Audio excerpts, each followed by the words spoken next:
Castlevania Lords of Shadow 2, you'll be playing Gabriel like you've never played him before. Here to give us a first look at the demo of the newly announced game is Dave Cox. Thanks so much for joining us, man. My pleasure. Always good to see you. Now, let's talk a little bit about Castlevania Lords of Shadows 2 in the demo. This is taking place on a PS3. That's right. And tell us a little bit about the setting. So basically, this game is set in the modern setting, but we take the player back right to the beginning when Dracula is at the height of his powers. And so in the demo, you play Dracula with everything. We give you all the tools and the toys that you're going to find in the game towards the end of the game, but we give them to you at the beginning to let you see, how Dracula plays. And as we see here, his castle's under siege. His enemies are come to attack him, and it's up to you to repel them, essentially. Now, the original Lords of Shadow was a big departure from traditional Castlevania, but a big success for you guys. A lot of people like this genre and seeing Castlevania in this setting. Yeah. So talk about how this game expands on that experience, because it's throwing a lot at you, especially with a new modern setting. Yeah, absolutely. I mean, we wanted to take Castlevania in a new direction, and we wanted to give it much more modern feeling. So we decided to make it more of a hack and slash title. People really liked the last game. They really enjoyed the sort of strategic combat. So what we've tried to do in this game is we've beefed up that aspect and tried to build upon that aspect that people really liked. As you can see here, Dracula is doing a sync block. This is one of the sort of key features of the last game that well-seasoned players who played well could do. This is essential in combat. So as you can see here, it opens the enemies up for a powerful counter-attack, and it's something that you really need to master right at the beginning of the game, which is why we've made it an essential aspect of this demo.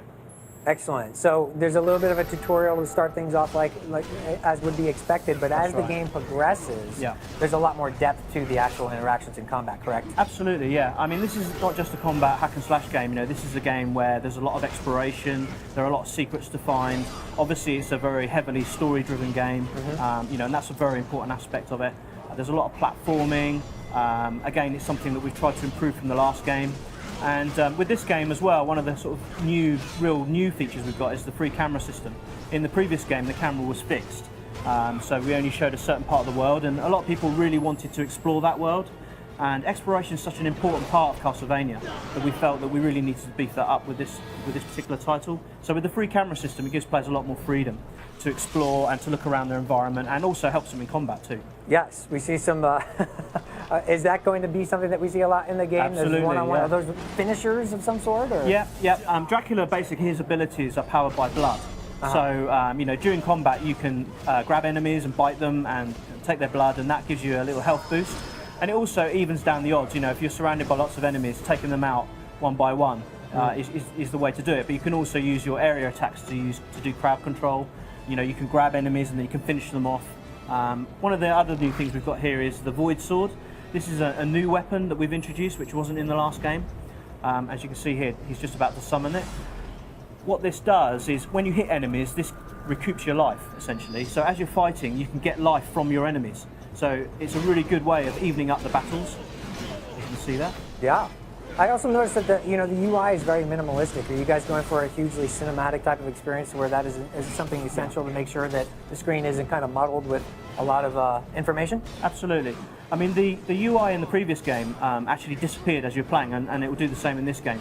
We really want to get rid of the UI so that the epic, grand scale of the world is really, portrayed properly. Right. At the moment in the demo, it doesn't do it all the time, but in the final game, it will do. It'll move away. And quickly, Dave, the setting, the modern setting, why was that important for Castlevania in this particular game? Well, at the end of the last game, we had the epilogue, which showed Dracula 1,000 years in the future, and people really liked that. That really caught everyone's imagination.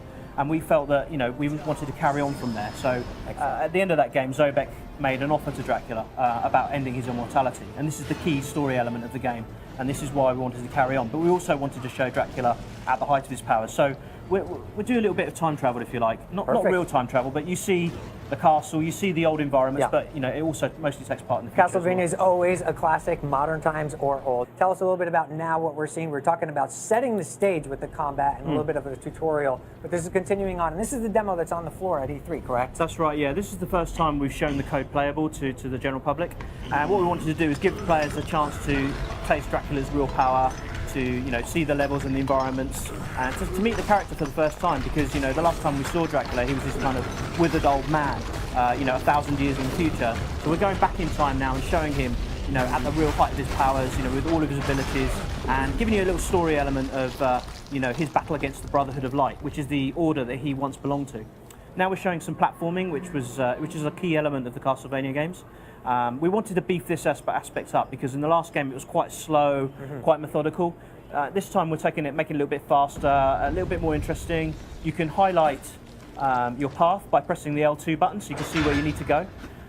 This area is quite a simple area, but later on in the game they're quite complicated, so you need to see all the different places that you can explore.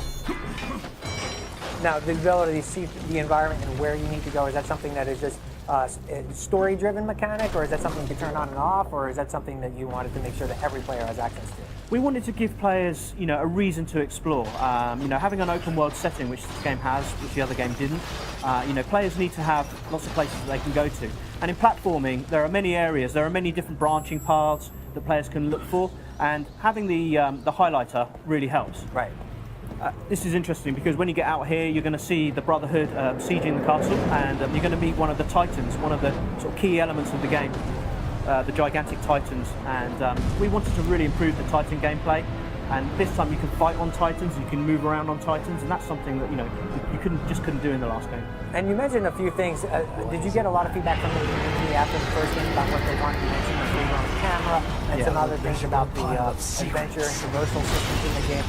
Are those derived from direct feedback, or something that you recognized that you wanted to kind of do initially but didn't have the time or resources? It was a bit of both, to be honest. I mean, we knew when we shipped the game that there were some things that were that could have been improved.